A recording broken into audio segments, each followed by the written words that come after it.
ایک بات آپ سے کہوں، آپ کچھ چونک جائیں گے. حضور نے کبھی زکوٰۃ دی؟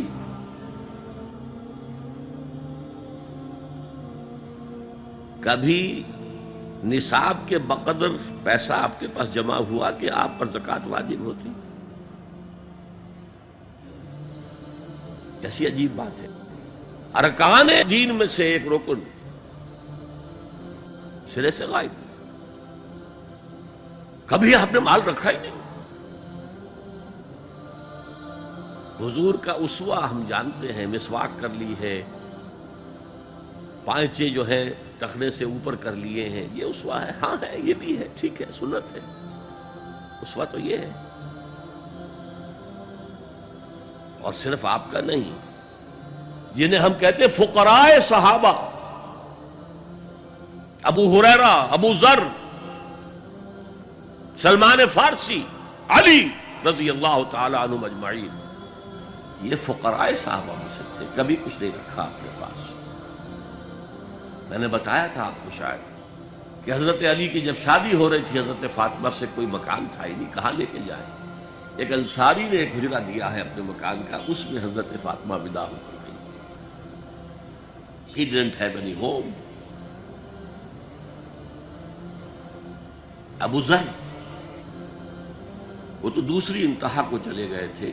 قانون یہی ہے، حلال سے کماؤ، اگر ایک حد سے آگے بڑھ جائے تو زکوٰۃ دے دو، باقی تمہارے اختیار میں ہے. دینا چاہو دو، نہ دینا چاہو رکھو اپنے پاس. قانون اس سے زیادہ آپ کو پابند نہیں کرے گا. کبھی بھی آپ نے جبر نہیں کیا، ایمرجنسی میں بھی جبر نہیں کیا. ایک واقعہ آتا ہے کہ حضور کو کئی وقت کا فاقہ تھا. تھوڑی دیر کے بعد حضرت ابو بکر آئے، آپ نے چہرے سے پہچان لیا کہ فاقے سے. پھر حضرت عمر آئے، پہچان لیا کہ فاقے سے. شاید حضور خود اپنے لیے نہ اٹھتے نہ جاتے، اپنے دونوں ساتھیوں کو لے کر ایک انصاری کے باغ میں پہنچ گئے. انصاری کی عید ہو گئی. فوراً لا کر اس نے کچھ کھجوریں، کچھ انگوروں کے گوشے رکھے. اس کے بعد وہ دوڑا چھری لے کر کسی جانور کو ذبح کرنے کے لیے. یہ ساری تفصیلیں میں کیا بتا رہا ہوں. مال یہ نہیں تھا کہ مدینے میں سبھی فاقے سے تھے، موجود تھے جن کے پاس مال تھا، لیکن جبراً آپ نے کسی سے کچھ نہیں لیا. جب وہ چھری لے کر چلا، فرمایا دیکھنا کسی دودھ والے جانور کو نہ ذبح کرنا. بہرحال کچھ دیر کے بعد وہ گوشت پکا کر لایا، روٹیاں رکھی.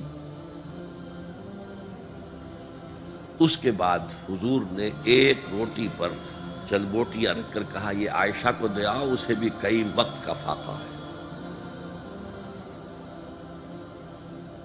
اور پھر حضرت عمر کی طرف رخ کر کے کہا عمر یہ ہیں وہ نعمتیں جس کا حساب دینا پڑے گا اللہ کے ہاں.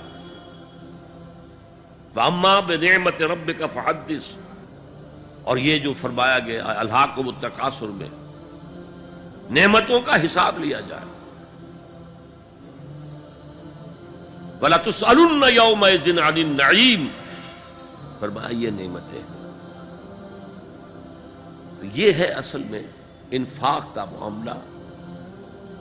آپ کے اس پر چھوڑ دیا گیا ہے. جتنا بھی آپ میں جذبہ ہے، جتنا بھی آخرت کا یقین ہے، اتنا ہی آپ پسند کریں گے کہ آخرت کے بینک میں جمع کرائیں، یہاں کے بینکوں میں کیوں جمع کرائیں. یہاں کتنا دے دیں گے آپ کو؟ 10%، 20%. وہاں 700% ملتا ہے. 700% نہیں، 7000، 700 گنا. Why to keep it in these banks؟ حضرت مسیح کا جو پہاڑی کا واس بہت مشہور ہے، سرمن آف دا ماؤنٹ، بڑے پیارے الفاظ ہیں. میں آپ سے اپنا تاثر عرض کیے بغیر نہیں رہ سکتا. جہاں تک مواعظ کا تعلق ہے، جو حضرت مسیح کے مواعظ آئے ہیں ان سے اونچے واعظ کوئی ممکن نہیں. اسی میں یہ جملہ بھی ہے، دیکھو اپنا مال زمین پر جمع نہ کرو، جہاں چوری بھی ہوتی ہے ڈاکہ بھی پڑتا ہے، کیڑا بھی خراب کرتا ہے. آسمان پر جمع کرو جہاں نہ چوری کا اندیشہ نہ ڈاکے کا خوف، نہ کیڑا خراب کر سکے۔ اس لیے کہ میں تم سے سچ کہتا ہوں کہ جہاں تمہارا مال ہوگا وہیں تمہارا دل ہوگا۔ مال یہاں ہوگا تو دل اٹکا ہوا ہوگا، اور فرشتے اس طرح گھسیٹ کر کھینچیں گے آپ کی جان کو جیسے کہ سیخ پر سے کباب کھینچا جاتا ہے۔ اور اگر دل وہاں لگا ہوا ہے جس کے لاکھوں کروڑوں ڈالر سوئس بینکس میں جمع ہے، اسے کہا جائے نکل جاؤ پاکستان سے، اسے کوئی تکلیف ہوگی؟ نکل جاؤ فلاں ملک سے، ملک بدل کرتے تمہیں کیا تکلیف؟ میرے بینک کے اندر پیسے ہیں۔ البتہ جس کا باہر کچھ نہ ہو اسے اگر یہ دی جائے سزا تو اس کی تو جان پر بن جائے گی۔ تو یہ ہے انفاق کا معاملہ۔ اس میں یہ دو جو ہے، ایک قانونی سطح ہے، قانونی سطح یہ کہ حلال ذریعہ حرام نہ ہو، سود نہ ہو، جوا نہ ہو، فحاشی کو ذریعہ نہ بنایا جائے، منشیات کو ذریعہ نہ بنایا جائے کمائی کا، اور جو بھی آپ کے پاس ہے آپ نصاب کی سطح کے اوپر آ گئے تو 2.5% زکوٰۃ دے دو۔ قانون اس سے آگے آپ سے مطالبہ نہیں کرے گا، اگرچہ فقہاء نے یہ فتویٰ دیا ہے کہ اگر کسی وقت جو فقراء ہیں ان کی ضرورتیں زکوٰۃ سے پوری نہ ہو سکے تو اس وقت کا امام، اس وقت کا خلیفہ وہ زبردستی بھی امراء کے مال میں سے مزید لے سکتا ہے زکوٰۃ کے علاوہ۔ لیکن کمال یہ ہے محمد رسول اللہ صلی اللہ علیہ وسلم کا کہ نہایت جان اصل تحریک جو تھی، انقلابی تحریک، اس میں بھی کبھی آپ نے جبر سے کام نہیں لیا۔ دین کی بات پھیلانا صدقہ جاریہ ہے۔ ثواب کی نیت سے ویڈیو کو شیئر ضرور کیجیے۔ جزاک اللہ۔